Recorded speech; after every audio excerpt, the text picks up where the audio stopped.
साथी शांति धारीवाल जी, महेश जोशी जी, प्रताप सिंह खचरवाल जी, यहाँ उपस्थित हमारे सांसद रामचंद्र बोरा जी, विधायक अमीन कागजी जी और कालीचंद सराफ साहब, मेयर साहिबा मुनीस गुजर जी, श्रीमती अर्चना शर्मा जी, उमेश भंडारी जी और तमाम रिलायंस के अधिकारीगण, उपस्थित अतिथिगण, भाई और बहनों, नौजवान साथियों, 5G का ये कार्यक्रम भंडारी साहब ने रखा, बहुत ही गरिमापूर्ण कार्यक्रम है, जिसमें जिस प्रकार से इन्होंने प्रकाश डाला है 5G आने के बाद में क्या क्या संभावना बढ़ जाएगी और वो राजस्थान को इन्होंने प्रायोरिटी दी, उसके लिए मैं इनका आभारी हूँ। मुझे खुशी है कि राजस्थान में जो डाटा सबसे ज़्यादा यूज कर रहे हैं, अभी मैंने कहा था थोड़ी देर पहले, वो मायने रखता है। डाटा यूज हो रहा है। अब विश्लेषण करने की बात है कि किन किन क्षेत्रों में हो रहा है। इंडस्ट्री में हो रहा है, मेडिकल में हो रहा है, एजुकेशन में हो रहा है, क्योंकि ये बहुत बड़ा फील्ड है ये। और हम देखते हैं कि जितने फ़ायदे इसके गिनाए गए हैं उसकी तो मैं तारीफ़ करता हूँ कि ये तो क्रांति है, आधुनिक 21st सेंचुरी क्रांति है, जिसमें पूरा ज्ञान जो है, क्योंकि अभी जब हम कहते हैं कि नॉलेज इज़ पावर, पूरी दुनिया की थीम है ये, तो नॉलेज का एक माध्यम हो गया इंटरनेट और विभिन्न जो उसके ऐप्स हैं जो कि हम देखते रहते हैं। सोशल मीडिया में जो आप हम देखते हैं, गूगल्स के माध्यम से जानकारी पूरी दुनिया के ले सकते हैं, हर फील्ड के ले सकते हैं, पूरी क्रांति है। अनलिमिटेड ज्ञान भरा पड़ा है। तो साथ में जो चिंता का विषय ये होना चाहिए, साइबर क्राइम हो रहा है, एंटी सोशल एलिमेंट इसका यूज करते हैं और एक्सपर्टाइज ज़्यादा उनके पास हो गई है। अभी एम्स जो है दिल्ली का, उसके पूरे सिस्टम को हैक कर दिया गया, चाइना से, पता नहीं किसने किया, चाइना के लोग थे, कौन थे। ये जो बड़े बड़े प्लेयर बन गए दुनिया के मुल्कों में, वो भी एक प्रकार से चिंता का विषय होना चाहिए। और मैं समझता हूँ कि इसके लिए भी ट्रेनिंग कोर्सेज होने चाहिए हमारे देश के अंदर भी, कि वापस कैसे हम इसका मुकाबला कर सकें। पुलिस, अभी साइबर पुलिस स्टेशन हमने खोले हैं, वो अपने पूरे प्रयास करते हैं इस क्राइम को रोकने के लिए, पर फिर भी और ज़्यादा आवश्यकता है कि हम कैसे एक्सपर्टाइज हासिल करें।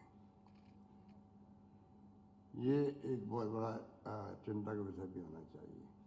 बाकी मैं समझता हूँ कि ये ठीक आ गया कि ये आगे आने वाली जनरेशन के लिए भी मार्ग प्रशस्त करेगा। सभी ढंग के जो उनके सोच हैं, जो उनके सपने हैं, तो डॉक्टर APJ अब्दुल कलाम ने कहा था कि नए पीढ़ी को सपना देखना सीखना चाहिए।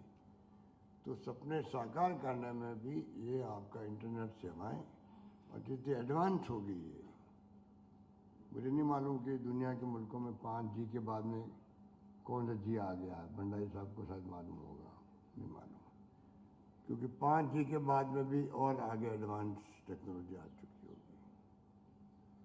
हमारे यहाँ तो बहुत बाद में टेक्नोलॉजी आती थी पहले। तो ये तो जो उदारीकरण हुआ डॉक्टर मनमोहन सिंह जी के ज़माने में, उसके बाद में आप देख लो नेशनल हाईवेज बन रहे हैं। ये तो मैंने एग्जाम्पल दिया। जो कुछ हो रहा देश के अंदर, उसका कारण ये भी है उदारीकरण के बाद में जो फॉरेन इन्वेस्टमेंट आने लगा, FDI, और जिस प्रकार से फैसले होने लगे, उसके कारण से ये पूरा बदलाव देश में आया है। लाइसेंस और परमिट के जो पहले सिस्टम थे वो समाप्त हो गए और बहुत तेज गति से हमने प्रगति करी है। तो चाइना हमसे पहले कर चुका था 10 साल पहले, इसलिए वो बहुत आगे बढ़ गया, इसीलिए उसका फ़ायदा वो आज उठा रहा है। तो कहने का मतलब मेरा इतना ही है कि ये आज का जो इन्होंने 5G का जो तोहफा दिया है, उसके लिए मैं भंडारी साहब का और इनके रिलायंस ग्रुप के चेयरमैन मुकेश अंबानी जी का, आकाश अंबानी का, सबका मैं धन्यवाद करता हूँ कि उन्होंने राजस्थान को प्रेफरेंस दी।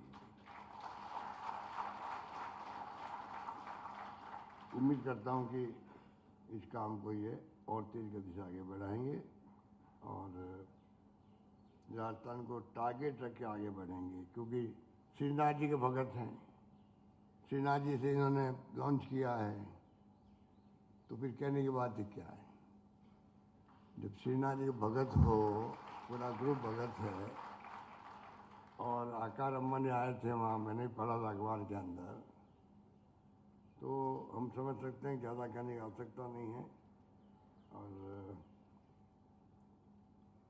इसके इस विषय में बोले इतना कम है, इतना मैं कह सकता हूँ। ड्रोन आ गया आजकल, कौन सी चीज़ प्रभावित नहीं होती है इंटरनेट से। इंटरनेट बंद कर देते कभी कभी हम लोग, पेपर आउट हो गया तो हाहाकार मच जाता, ये क्या सरकार ने कर दिया।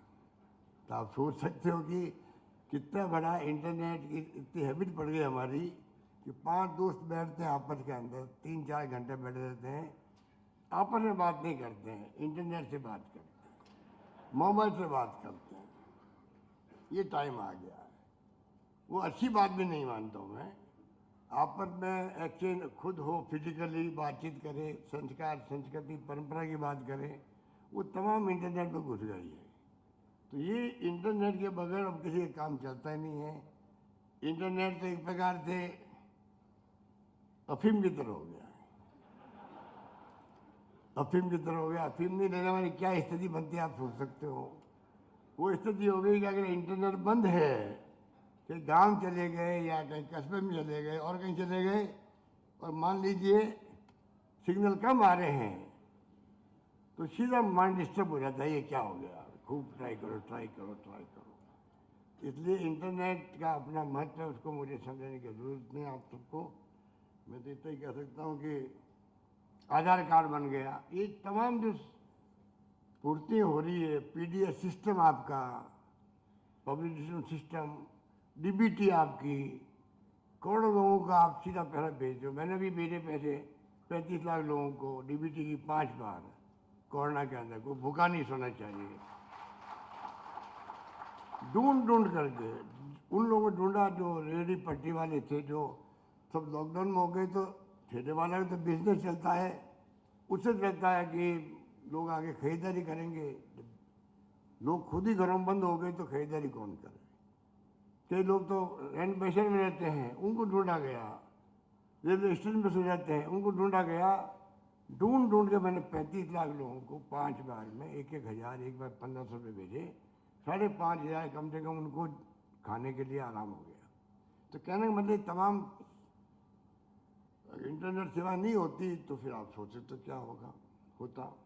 तो ये जो अब जन आधार कार्ड आ गए हैं, सारी कम्युनिकेशन एक्टिविटी होने लग गई। और हम लोग राजस्थान में भी आईटी बेस, जो आपके सामने जो ये भामर साहब बना हुआ है, वसुंधरा जी के वक्त बनाई है, पर मैंने इसको अप्रिशिएट किया, मैं खुद जाके देख के आया।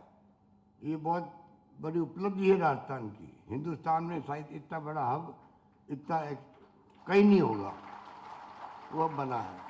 हालांकि मेरी शिकायत है वसुंधरा जी से, या पास में बन रहा इंडिया इंटरनेट सेंटर की तरह राजस्थान इंटरनेट सेंटर बन रहा है, जो मेरा सपना था। दिल्ली में इंडिया इंटरनेट सेंटर बहुत शानदार है, तमाम इंटेलेक्चुअल वहाँ आकर बैठते हैं, बहुत बड़े भूभाग में बना हुआ है। ये पूरा भूभाग मैंने उसके लिए चिन्हित किया, शिलान्यास किया, सरकार चली गई। तो वसुंधरा जी ने, तो आप जानते हो कि हमारी रिफाइनरी बंद कर दी। उसी ढंग से इसी जमीन को उन्होंने चिन्हित कर लिया भामाशाह केंद्र के लिए, डाटा केंद्र के लिए, बहुत बड़े बने हुए यहाँ पर, अच्छा काम किया उन्होंने। पर मेरा सपना उन्होंने आधा कर दिया। ये मेरी शिकायत है उनसे। काम अच्छा किया, उसकी तारीफ करता हूँ, मेरा सपना अदा कर दिया उसकी मैं, मुझे उसमें उनकी नाराजगी भी है, पर होता है, कोई बात नहीं, वो भी काम आएगा और ये भी जल्दी शुरू होने वाला है। तो कहने का मतलब ये है कि जितना हम लोग बहुत आगे बढ़ चुके हैं आईटी, जो मैं कहना चाहता था आपको, जोधपुर में 680 करोड़ रुपए का बन रहा है फिनटेक इंस्टीट्यूट बन रहा है, यूनिवर्सिटी की तरह बन रहा है। जितने चार्टर्ड अकाउंटेंट हैं, फाइनेंशियल एक्सपर्ट्स हैं, टेक्नोलॉजी के साथ में उनको वहाँ कोर्सेज चलेंगे। जयपुर में और कई शहरों के अंदर, कोटा के अंदर कई जगह पर इंस्टीट्यूट बन रहे हैं आपके इसके लिए। राजीव गांधी के नाम से यहाँ पर इंस्टीट्यूट खड़ा हो गया। आप देखोगे पहले डीपीआर का ऑफिस था वहाँ पर, अभी प्रदर्शनी लगी थी। आजकल हमारे बच्चे भी स्टार्टअप में बहुत आगे बढ़ रहे हैं। राजस्थान में प्रतिभाओं की कमी नहीं है। इन केंद्रों में भी, जो भामाशाह केंद्र में भी, डाटा सेंटर में भी स्टार्टअप वालों के लिए पूरी सुविधा दी गई है, फ्री ऑफ चार्ज के अंदर। सरकार उनको अनुदान भी देती है। राजस्थान वो राज्य है जहाँ आईटी सेक्टर को बढ़ावा देने में कोई कमी नहीं रखी जा रही है। हम आगे बढ़ के बढ़ावा दे रहे हैं, काफ़ी आगे बढ़ चुके हम लोग। हर क्षेत्र में आईटी का उपयोग होने लग गया। डिपार्टमेंट के अंदर सारे ऐप बन गए हैं, आरटीआई की सारी इंफॉर्मेशन है, जितने सरकार के फैसले तमाम आपको मिलेंगे, आपको ऑनलाइन मिलेंगे, आपको जो ऐप बने उनके ऊपर मिलेंगे। बेनिफिशरी जितने ही करोड़ों लोग हैं बेनिफिशरी, अलग अलग विभागों के, तमाम लिस्टें मिलेगी आपको। हमारे विपक्ष वाले कहते हैं, कालीचंद साहब जी बैठे हुए हैं, कर्जा माफ नहीं किया। अब कालीचंद जी बैठे, इसलिए मैं ज़्यादा नहीं बोलना चाहूँगा। अब बताइए, हमने 22 लाख लोगों को कर्जा माफ कर दिया है और लिस्ट पड़ी है, उसमें ऑनलाइन है लिस्ट। कोई व्यक्ति देख सकता है किस गांव की किस व्यक्ति का कर्जा 5 लाख माफ हुआ, 4 लाख माफ हुआ, 2 लाख हुआ, 50,000 हुआ। पर वो विपक्ष बोलते रहते हैं। तो उस वक्त में आईटी काम आती है कि हमारा जो सिस्टम है आईटी का, उसके माध्यम तमाम ट्रांसपेरेंसी रहती है। मेरा सरकार का ध्येय है संवेदनशील, पारदर्शी और जवाबदेह प्रशासन देना। तीनों बातें कवर इसके अंदर होती है। आईटी का उपयोग करके आप तीनों बातों को इफेक्टिवली इम्प्लीमेंट कर सकते हो। ये 5G आने के बाद में बहुत बड़ा जंप मिलेगा, क्योंकि सुविधा बहुत तेज हो जाएगी, फास्ट तेज हो जाएगा, फास्ट आपका एक्टिविटी होगी, बहुत फास्ट हो जाएगी। कंप्यूटर के बाद धीरे धीरे चलता है, मोबाइल में हम देखते हैं कई बार धीरे धीरे काम करता वो इंटरनेट, अब आपका फास्ट हो जाएगा, तो क्या बहुत बड़ा फायदा मिलेगा। तो इसलिए मैंने कहा कि तमाम ट्रांसपेरेंसी की काम करें तो आपका इंटरनेट 5G काम आएगा।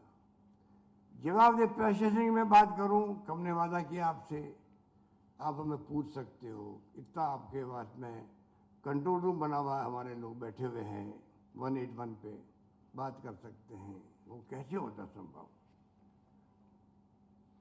संवेदनशीलता की बात है, R108 है, गाड़ी पहुंच जाती है, जीपीएस सिस्टम लगे हुए सब जगह, कौन सी कार कहाँ पर खड़ी है, अगर जीपीएस सिस्टम लगा हुआ है तो आप आराम से मालूम कर सकते हो। आप मॉनिटरिंग कर सकते हो गवर्नेंस के लिए कि कौन सी गाड़ी का गई नहीं गई, हमारी 108 जा रही नहीं जा रही है, हेल्थ सर्विसेज की गाड़ी गई नहीं गई कहीं पर, कुछ भी मालूम कर सकते हैं। इतना बड़ा ये आपका सेक्टर आ गया है और इसको सबको अपना निकाल सकता है।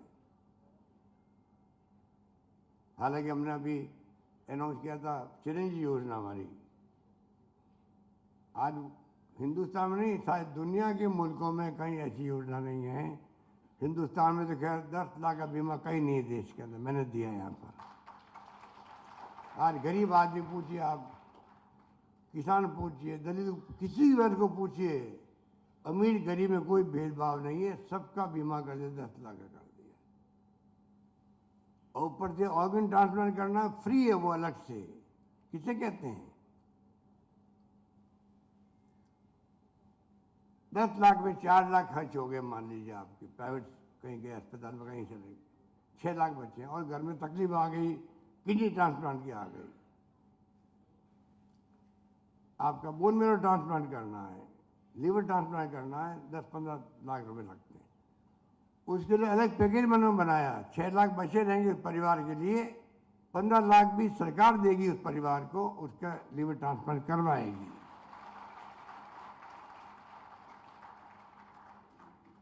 और 5 लाख का बीमा कर दिया है, वो साथ में एक्सीडेंट का ही कर, दुर्घटना बीमा कर दिया है।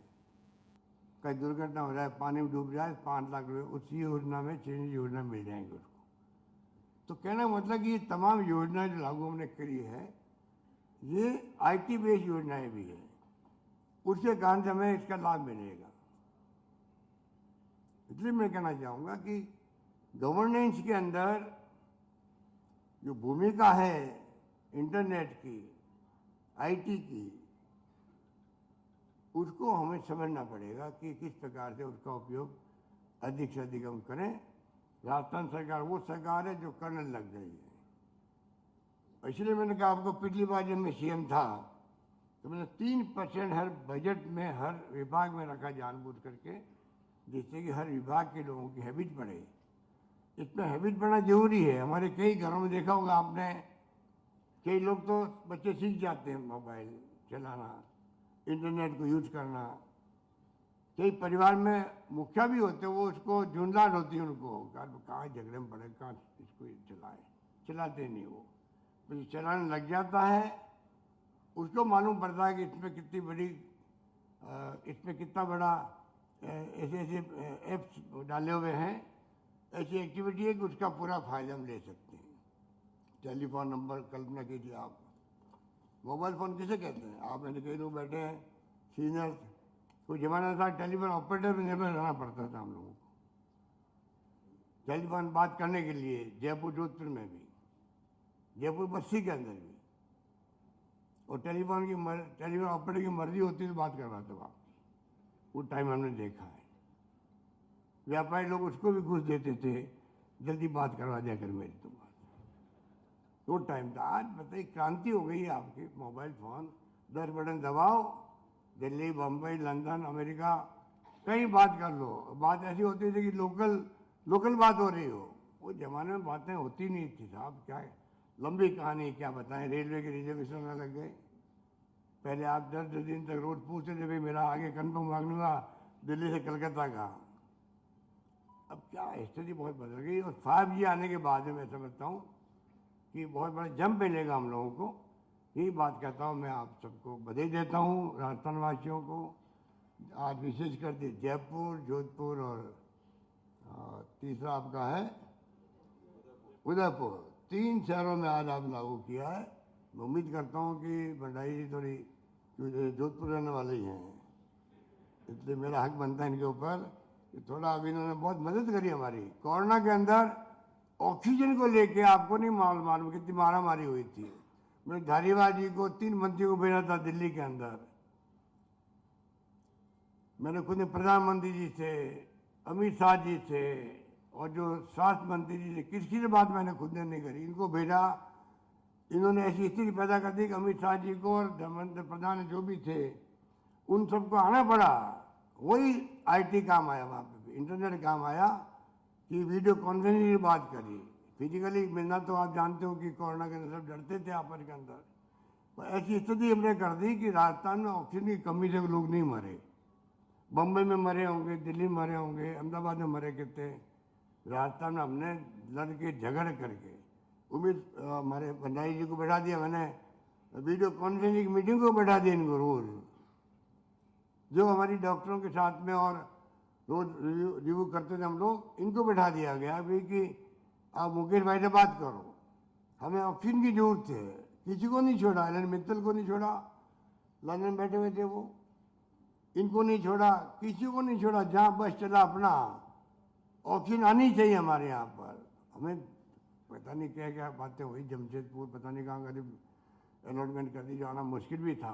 छत्तीसगढ़ के CM को मैंने कहा, बघेल जी को, कुछ मदद उन्होंने करी। इस प्रकार से हमने जो शानदार व्यवस्था करी उसको राजस्थान कभी भूल नहीं सकता। ये मैं कह सकता हूँ। धन्यवाद। जय हिंद। धन्यवाद।